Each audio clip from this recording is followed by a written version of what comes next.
Hey, this is Tommy Gun from Cracked Rabbit Gaming, and I'm going to show you the 3 keys tutorial that I made, and also just talk about how to use keys in general, although this is a more complicated way. So, this is just a little sample level I made with my badly drawn CRG logo there. So let's just play this. So these castles are acting as doors, and they won't let you in. They scream when you hit them. So now normally how you would use a key, you could either have your character actually pick up the keys, but rather than do that, I'm just going to have them have the keys vanish and just change a variable, or a score as they're called in Kodu. So you can see the red score at the upper right hand corner, and right now it's 0, and when I pick up the red key, the star, it'll change to a 1, and that's what it just did, if you can see that. And so that would just be a Boolean value. It would be a 0 or 1. If 0 means you don't have the key, 1 means you have the key. And then you'd program the doors to, when you bump into them, it would say, do you have the key? Is it a 1? And if so, then vanish. So that's what just happened. Well, that's basically what happened, although this is a more complicated method. And so you would do the same with these other doors. You'd have, you know, a blue variable or whatever and a green one, and it would basically just be the same thing. When I made this level, it was when Kodu first came out, and they only had 11 variables. They only had 11 colors you could use, and so that was pretty limiting. So I did this so that you could use just one variable and keep track of 3 separate keys. Well, you could actually do more than that, but then the program would get pretty complicated and it would be a major headache. So how this works, you can see if you can figure this out just from when I pick these up. If I get the green key, I don't really like how this thing controls, but so there's the green door that opens, get some coins, and as you can see, it still won't let me in the blue door until I pick up the blue key. And now it opens. So here's how this works if you haven't figured it out yet. This red key gives you, it adds 1 point to the red score. This adds 2 points, and the green one adds 4.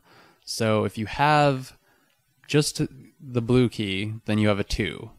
If you have just this one, you have 1, just this one's a 4. Both of these, you have a 3. Both of these, you have a 6, and if you have all of them, you have a 7. If you have this one and this one, you have a 5. So as you can tell, they're unique numbers. Whatever combination of these you have, it's a unique number. If you've ever set file permissions on web servers, then this may be familiar to you.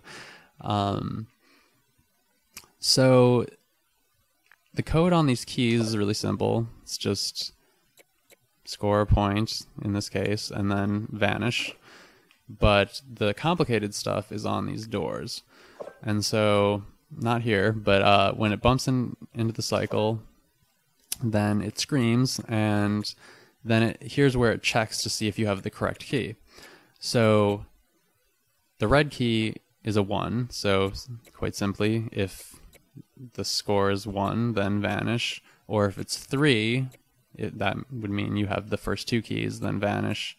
If you have the first key and the last key, that would be a 5, so vanish, and so on. This would be if you have all 3. And then that's it.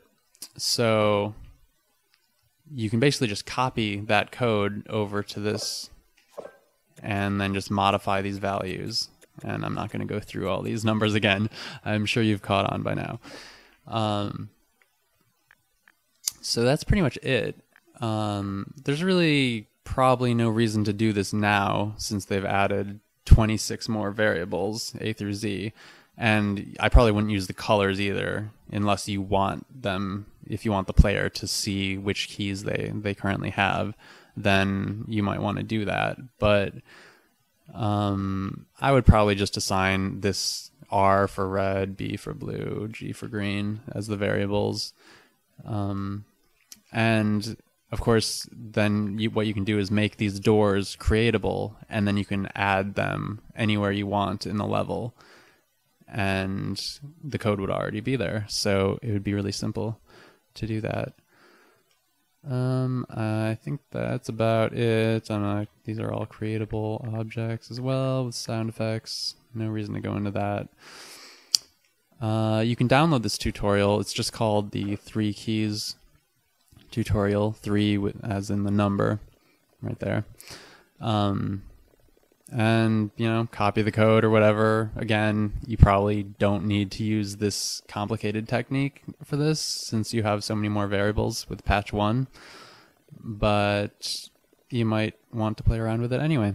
Okay, thanks.